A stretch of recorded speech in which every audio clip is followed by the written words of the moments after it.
Pag ng Panginoon,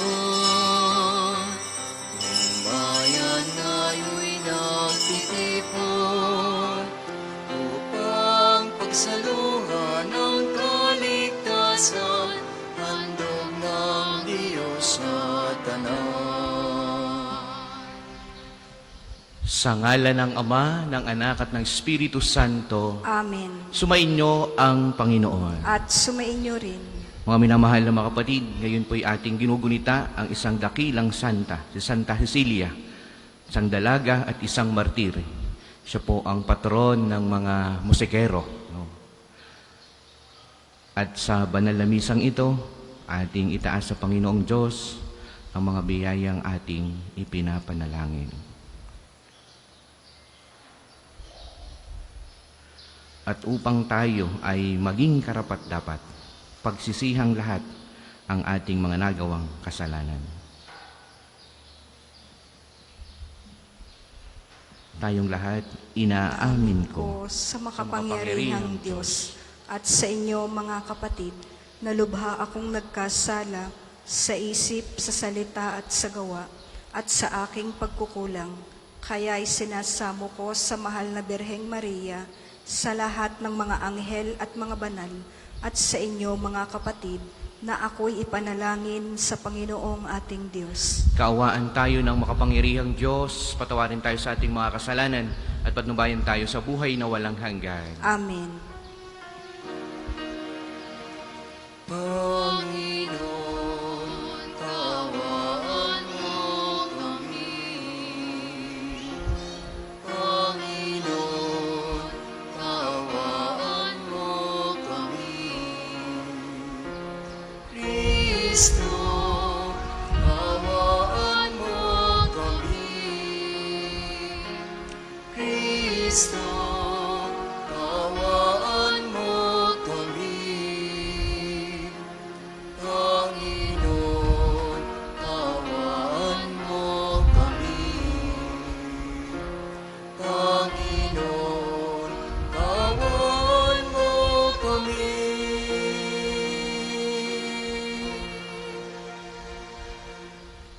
Manalangin tayo. Ama naming makapangyarihan, gawin mong makapiling ka ng mga nagdarasal at pakundangan kay Santa Cecilia na aming katuwang. Paunlakan mong dinggin ang aming mga kahilingan sa pamamagitan ni Hesukristo kasama ng Espiritu Santo magpasawalang hanggan. Amen. Pagbasa mula sa Aklat ng Pahayag. Ako'y si Juan. Nangusap sa akin ang tinig na narinig ko nagsasalita mula sa langit. Lumapit ka sa anghel na nakatungtong sa dagat at sa lupa, at kunin mo ang hawak niyang kasulatang nakabukas. Nilapitan ko ang anghel at hiningi ang kasulatan. Ang wika niya sa akin, kunin mo't kanin ito. Mapait yan sa sikmura, ngunit sa bibig mo'y sintamis ng pulot pukyutan. Inabot ko at kinain ang maliit na kasulatan. Matamis ngang tulad ng pulot pukyutan, ngunit nang malunok ko na'y pumait ang aking sikmura. At sinabi niya sa akin, kailangang ipahayag mong muli ang mga hula tungkol sa iba't ibang mga tao, bansa, wika at mga hari. Ang salita ng Diyos. Salamat sa Diyos. Ang tugon po sa Salmo, o kay tamis na namnamin ang utos mong bigay sa amin. O kay tamis na namnamin ang utos mong bigay sa amin. Nagagalak na susundin yaong iyong kautosan, higit pa sa pagkagalak na dulot na kayamanan. O kay tamis na namnamin ang utos mong bigay sa amin. Ang buo mong kautosan sa akin ay umaaliw. Siyang gurong nagpapayo sa lahat kong suliranin. O kay tamis na namnamin ang utos mong bigay sa amin. Higit pa sa gintot pilak nitong buong sanlibutan, ang mabuting idudulot ng bigay mong kautosan. O kay tamis na namnamin ang utos mong bigay sa amin. O kay tamis na namnamin ang utos mong ibinigay, matamis pa kaysa pulot yaong lasang tinataglay. O kay tamis na namnamin ang utos mong bigay sa amin. Halos humihingal ako dahilan sa kasabikan na natamo yaong aking minimithing kautosan. O kay tamis na namnamin ang utos mong bigay sa amin, magsitayo po ang lahat.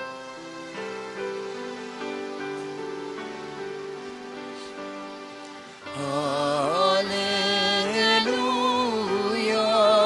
Hallelujah, Hallelujah, Hallelujah. Ang tinig ko'y pakikinggan ng kabilang sa aking kawan. Ako'y kanilang susundan. Hallelujah, Hallelujah, Hallelujah, Hallelujah.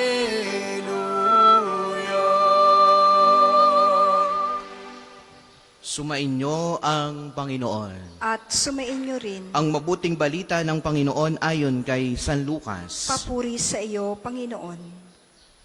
Noong panahong iyon, pumasok si Jesus sa templo at kanyang ipinagtabuyan ang mga nagtitinda. Sinabi niya sa mga ito, nasusulat, ang aking bahay ay tatawaging bahay dalanginan, ngunit ginawa ninyong pugad ng mga magnanakaw. Araw-araw si Jesus ay nagtuturo sa loob ng templo. Pinagsikapan ng mga punong saserdote, ng mga eskriba at ng mga pangunahin ng bayan na siya'y ipapatay. Subalit wala silang makitang paraan upang maisagawa ito, sapagkat taimtim na nakikinig sa kanya ang buong bayan. Mga minamahal na mga kapatid, ang mabuting balita ng Panginoon. Pinupuri ka namin, Panginoong Hesukristo. Magandang hapon po sa inyong lahat.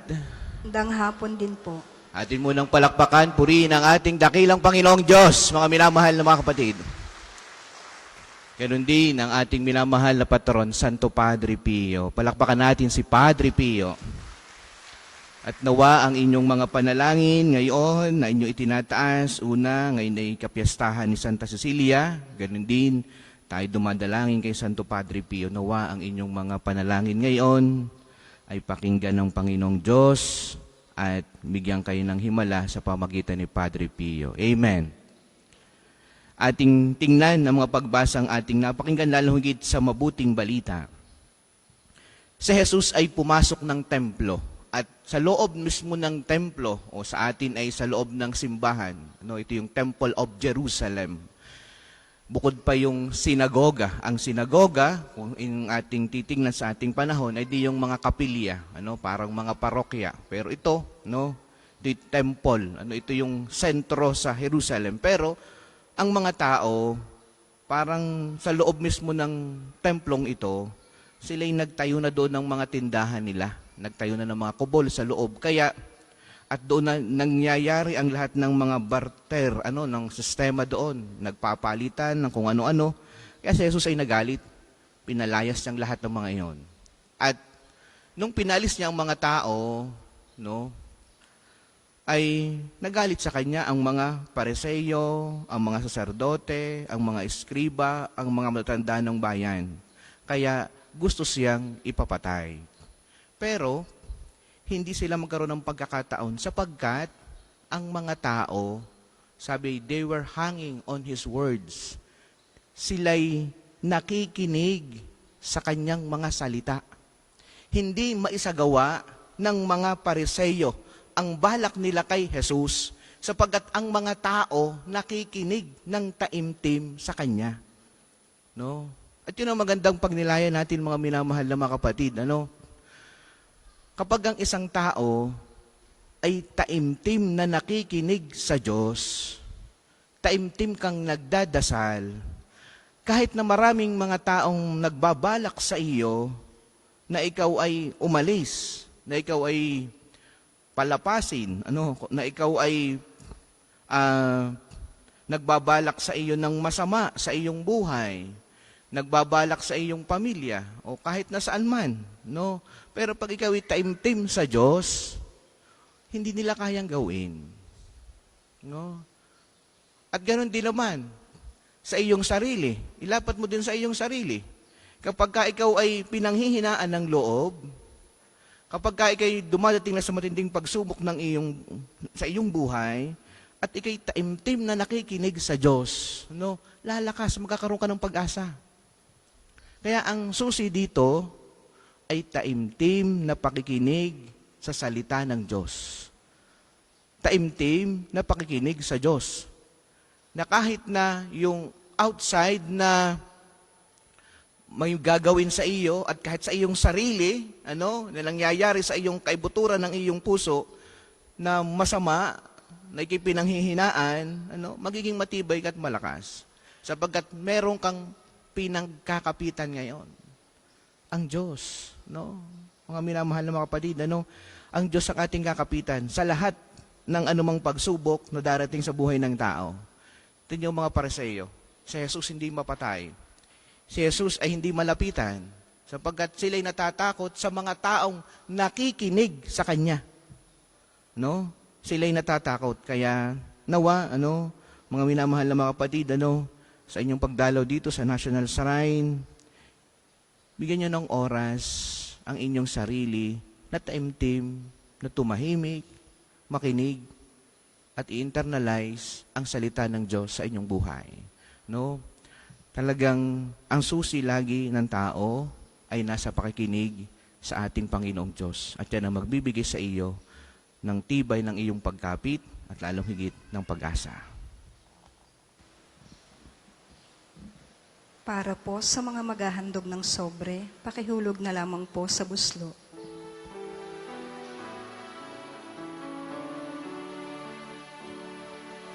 Aming hatid, alay na ito, ang tinapay na nagmula sa pagpapala mo. At ang gabi, ang alak na ito, Pinaming inihangin sa'yo. mahal naming Diyos, Inyong tanggapin ang munting alay mula sa amin. Ang puso namin hintayin, pagpapala ng aming hiling.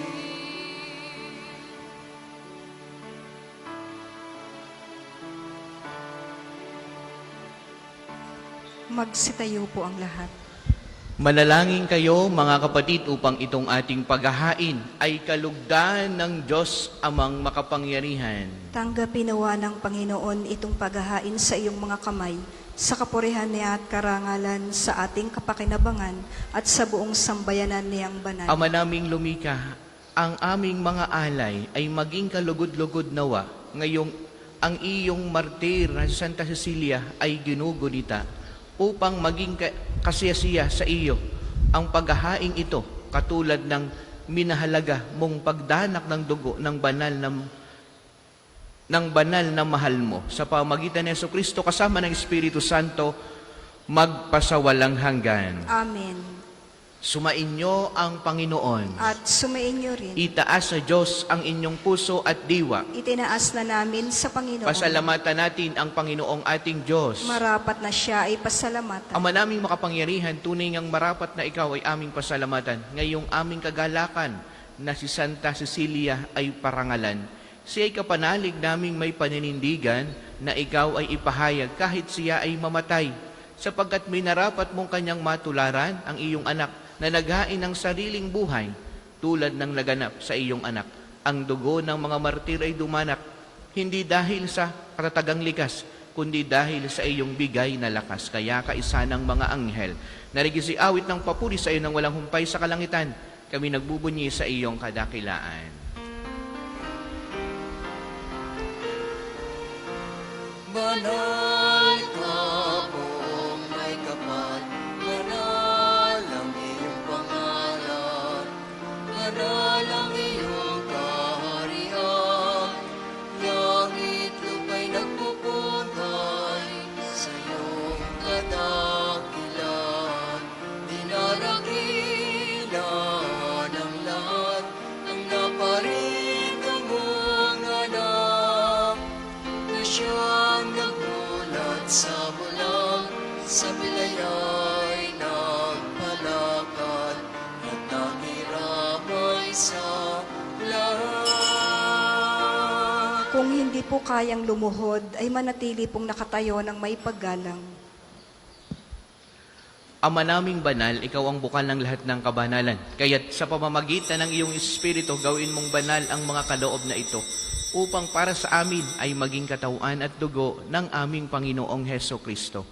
Bago niya pinagtiis ang kusang loob na maging handog, hinawakan niya ang tinapay, pinasalamatan kaniya, pinagati-hati niya ayon, iniabot sa kanyang mga alagad at sinabi, tanggapin ninyong lahat ito't kanin, ito ang aking katawan na ihahandog para sa inyo.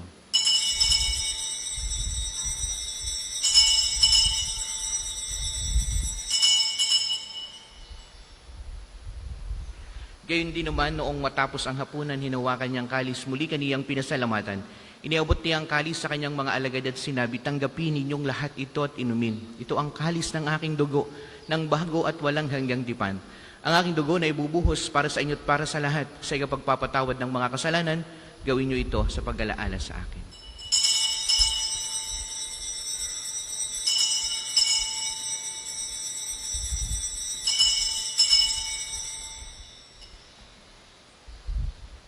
Ipagbunyi natin ang misteryo ng pananampalataya. Si Kristo'y namatay, si Kristo'y nabuhay, si Kristo'y babalik sa wakas ng panahon. Ama, ginagawa namin ngayon ang pag-alaala sa pagkamatay at muling pagkabuhay ng iyong anak, kaya tiniaalay namin sa iyo ang tinapay na nagbibigay buhay at ang kalis na nagkakaloob ng kaligtasan. Kami nagpapasalamat dahil kami iyong minarapat na tumayo sa harap mo para maglingkod sa iyo. Isinasamo namin kaming magsasalo-salo sa katawat dugo ni Kristo ay mabuklod sa pagkakaisa sa pamamagitan ng Espiritu Santo. Ama, lingapin mo ang iyong simbahang laganap sa buong daigdig. Puspusin mo kami sa pag-ibig kay San Francisco na aming Santo Papa, ni Gilbert na aming Obispo at ng Tanang Kaparian. Alalahanin mo rin ang mga kapatid naming nahimlay na may pag-asang sila'y muling mabubuhay, gayon din ang lahat ng mga pumanaw. Kaawaan mo sila at patuloyin sa iyong kaliwanagan. Kaawaan mo at paging dapatin kaming lahat na makasalo sa iyong buhay na walang wakas, kaisa ng mahal na Birheng Maria na ina ng Diyos, ni San Jose na kanyang kalinisin-isang esposo, kaisa ng mga apostol at ng lahat ng mga banal na namuhay dito sa daigdig ng kalugod-lugod sa iyo. May pagdiwang nawa namin ang pagpupuri sa ikararangal mo sa pamamagitan ng iyong anak na aming Panginoong Heso Kristo. Sa pamamagitan ni Kristo, kasama niya at sa Kanya, ang lahat ng parangal at papuri ay sa iyo, Diyos amang makapangyarihan, kasama ng Espiritu Santo, magpasawalang hanggan. Amen, amen, amen.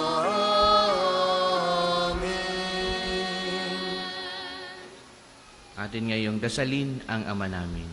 Ama Ama namin, sumasalangit ka, sambahin ang ngalan mo, mapasa amin ang kaharian mo. Sundin ang loob mo dito sa lupa para lang sa langit. Bigyan mo kami ngayon ng aming kakanin sa araw-araw at patawarin mo kami sa aming mga sala para ng pagpapatawad namin sa nagkakasala sa amin at huwag mo kaming ipahintulot sa tukso at iadya mo kami sa lahat ng masama. Hinihiling namin kami ay adya sa lahat ng masama, pagkalooban ng kapayapaan araw-araw. Iligtas sa kasalanan at ilayo sa lahat ng kapahamakan.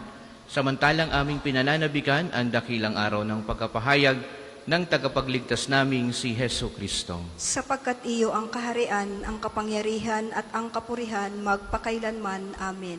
Panginoong Heso Kristo, sinabi mo sa iyong mga apostol, kapayapaan ang iniiwan ko sa inyo, ang aking kapayapaan ang ibinibigay ko sa inyo. Tunghayan mo ang aming pananampalataya at wag ang aming mga pagkakasala. Pagkalooban mo kami ng kapayapaan at pagkakaisa ayon sa iyong kalooban, kasama ng Espiritu Santo, magpasawalang hanggan. Amen. Ang kapayapaan ng Panginoon naway lagi pong sumainyong lahat. At sumainyo rin. Magbigayan tayo ng kapayapaan sa bawat isa. Peace be with you po sa inyong lahat. Kordero ng Diyos na nag-aalis ng mga kasalanan ng sanlibutan, maawa ka sa amin. Kordero ng Diyos na nag-aalis ng mga kasalanan ng sanlibutan, maawa ka sa amin. Kordero ng Diyos na nag-aalis ng mga kasalanan ng sanlibutan, ipagkaloob mo sa amin ang kapayapaan.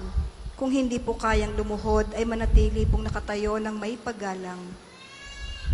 Mga minamahal na mga kapatid, narito ang ating Panginoon, ang Kordero ng Diyos, na nag-aalis ng kasalanan ng sanlibutan. Mapalad ang mga inaanyayahan sa kanyang banal na piging. Panginoon, hindi ako karapat-dapat na magpatuloy sa iyo, ngunit sa isang salita mo lamang ay gagaling na ako.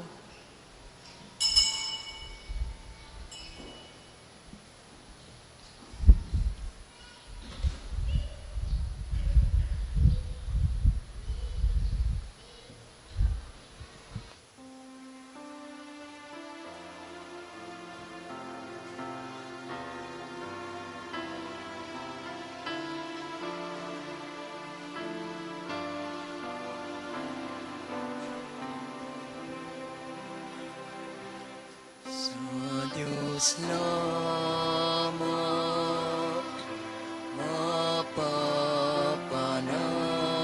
mapapanatang ang aking kaluluwa.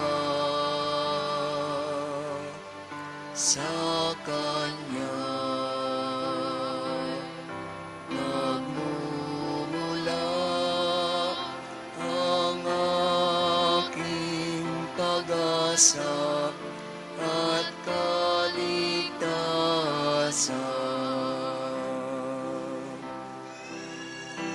O Diyos, Ikaw ang aking kaligtasan, nasa iyo aking kaluwalhatian.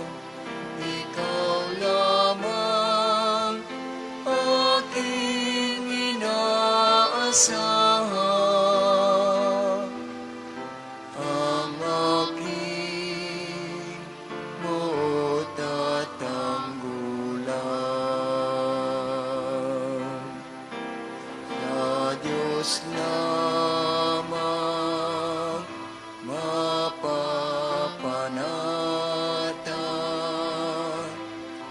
ang aking kaluluwa. Sa Kanya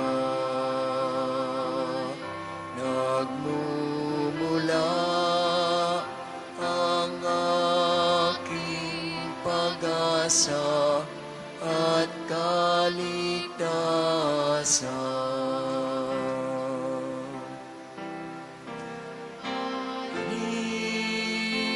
Ninil di ko pa nanaligan, puso'y di hilig sa yaman, kundi sa Diyos na makapangyarihan, na aking moot at tanggulan. Ang second collection po ay para sa patuloy na pagpapaunlad ng parokya at pambansang dambana ni Santo Padre Pio at para sa mga pangangailangan ng matatanda at may sakit na mga pari ng Archdiocese ng Lipa.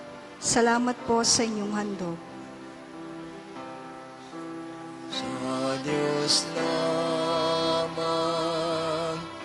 mapapanatang ang aking kaluluwa. Sa Kanya nagmumula ang aking pag-asa at kaligtasan.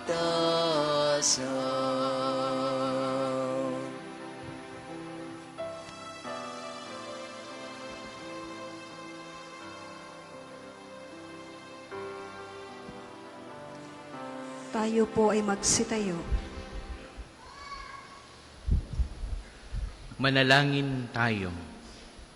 Ama naming mapagmahal, ang tinanggap naming banal na pakikinabang ay makapagdulot nawa sa amin ng katatagan ng nagkaloob na katapatan ng sa paglilingkod at tagumpay sa pagtitiis ng pagsubok sa iyong martir ni Santa Cecilia sa pamagitan ni Kristo kasama ng Espiritu Santo magpasawalang hanggan. Amen.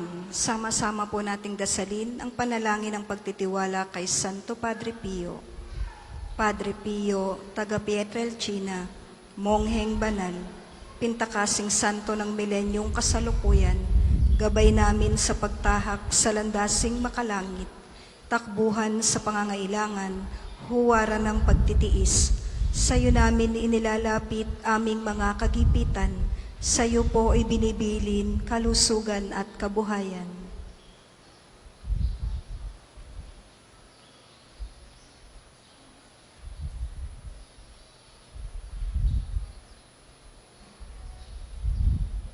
Di man karapat-dapat kami po ay pagbigyan, bendisyonan at basbasan maging ganap sa buhay. Lumayo nawa kami, umiwas sa kasalanan, lumapit lagi sa Diyos, maging matatag at matibay. Sa mabuting balita ng pagliligtas, turuan mo kami nawa. Sa tuwi na ay makinig, magnilay at sumampalataya. Amin pong pakiusap itong mga kahilingan. Puso ay nagsisisi, nagtitikang taimtiman. Di na muling magkasala, sunod lagi sa Diyos Amang, kaysa ng Espiritu, at ni Jesus na tagapamagitan. Amen. Ang lahat po ay magsiupo para sa ilang paalaala. Una, sa inyong pagdalaw sa pambansang dambana, mangyaring pakaingatan ng inyong mga personal na gamit. Hangad namin ang isang matiwasay at maayos na pagbisita sa National Shrine. Ikalawa, bahagi din ng ating pamimintuho kay Padre Pio at pagdarasal para sa kapayapaan ng kaluluwa ng ating namayapang mga mahal sa buhay. May mga available pong rose candle sa paligid ng simbahan na maaari nating sindihan sa may Chapel of Reconciliation bilang tanglaw sa ating mga mahal na pumanaw. Ikatlo, bilang pagtugon sa patuloy na pagdami ng mga bumibisita sa pambansang dambana, simula po ngayong Disyembre ay magkakaroon tayo ng karagdagang misa mula Lunes hanggang Sabado. Ang mga bagong oras ng misa ay makikita niyo po sa ating screen. Gayun din, ninanais po nating limitahan ang bilang ng live stream ng mga misa at magdagdag ng karagdagang live stream para sa Angelus at Rosary tuwing 12 ng tanghali at Divine Mercy Chaplet tuwing 3 ng hapon. Mangyaring magabayan po kayo ng mga pagbabago ng ating schedule ad experimentum simula sa Disyembre. Ikaapat, halina't makiisa sa isang gabi ng pagbibigayan, himig at pag-asa. Inaanyayahan namin kayong lahat na dumalo at suportahan ang ating dinner concert for a cause sa December 10 dito sa Divine Mercy Sanctuary ng Pambansang Dambana. Sa halagang 2,500 piso na tiket, mararanasan nyo na ang isang dinner buffet at full concert mula kina Mito Yunting and the Driver's Band, kasama ang iba pang natatanging mga awit at kaparian ng Archdiocese ng Lipa. Huwag nang magdalawang isip pa, bilhin na ang inyong tiket sa ating opisina at maging bahagi nitong natatanging okasyon para sa iisang misyon. Ikalima, bahagi pa rin po ng ating fundraising project para sa isang espesyal na pagdiriwang sa darating na Enero. Patuloy niyo pong suportahan ng ating Kapio merchandise. May mga available po tayong t-shirts at coffee mug sa mga store outlets ng Pambansang Dambana. Sa maliit na halaga, siguradong kayo'y makakatulong na. Ika-6, pansamantala pong hindi muna makadaraan sa main arc entrance ang mga tao at sasakyan dahil sa ginagawang rehabilitation ng NSPP Bridge. Maaari pong gamitin ang lumang gate upang makapasok sa loob ng Pambansang Dambana. Umaasa po kami sa inyong pangunawa. Maraming salamat po. Ang susunod pong misa ay sa ganap na 2 ng hapon. Maraming salamat po at mangyaring panatilihin natin ang kalinisan, katahimikan at diwa ng pananalangin sa loob at labas ng ating mga simbahan. Magsitayo na po ang lahat para sa pagbabasbas ng religious articles. Mga kapatid, manalangin tayo sa Diyos Amang makapangyarihan upang tayo maging kawangis ni Kristo sa taimtim na pagdalangin sa tulong ng mga larawan at mga dasalan. Upang ilabas ang lahat ng inyong pabebendisyonan. O Panginoong Diyos, Ikaw ang bukal ng lahat ng pagkapal at biyaya. Buhos mo ang iyong bendisyon sa mga gamit na ito sa pananalangin, mga rosaryo, mga imahin, mga dasalan na nagpapaalaala ng iyong kabutihan, kabanalan at pagmamahal sa amin. Upang ang lahat ng dumulog at magdasal gamit ang mga ito kay magtamo ng iyong awat biyaya. Loobin mong tularan nawa nila ang kabanal at aral ng Panginoon at ng mga santo magpasawalang hanggan. Amen. Ama namin, sumasalangit ka, sambahin ang ngalan mo, mapasa amin ang kaharian mo, sundin ang loob mo dito sa lupa para nang sa langit. Bigyan mo kami ngayon ng aming kakanin sa araw-araw at patawarin mo kami sa aming mga sala para ng pagpapatawad namin sa mga nagkakasala sa amin at huwag mo kaming ipahintulot sa tukso at iadya mo kami sa lahat ng masama. Amen. Aba, Ginoong Maria, napupuno ka ng grasya, ang Panginoong Diyos ay sumasa iyo. Bukod kang pinagpala sa babaeng lahat at pinagpala naman ang iyong anak na si Jesus. Santa Maria, Ina ng Diyos, ipanalangin mo kaming makasalanan, ngayon at kung kami mamamatay. Amen. Luwalhati sa Ama at sa Anak at sa Espiritu Santo, kapara noong unang-una, ngayon at magpasawalang hanggan. Amen. Ama namin, sumasalangit ka, sambahin ang ngalan mo, mapasa amin ang kaharian mo, sundin ang loob mo dito sa lupa para nang sa langit. Bigyan mo kami ngayon ng aming kakanin sa araw-araw, at patawarin mo kami sa aming mga sala, para ng pagpapatawad namin sa mga nagkakasala sa amin. At huwag mo kaming ipahintulot sa tukso, at iadya mo kami sa lahat ng masama. Amen. Luwalhati sa Ama at sa Anak at sa Espiritu Santo, kapara noong unang-una, ngayon at magpasawalang hanggan. Amen. Sumainyo ang Panginoon. At sumainyo rin. At pagpalain kayong lahat ng makapangyarihang Diyos, ang Ama, ang Anak, at ang Espiritu Santo. Amen. Ang banal na misa ay naialay na humayo kayong mapayapa. Salamat sa Diyos. Tayong lahat ay may pananagutan sa isa't isa. Tayong lahat ay tinipo ng Diyos, nagkapit.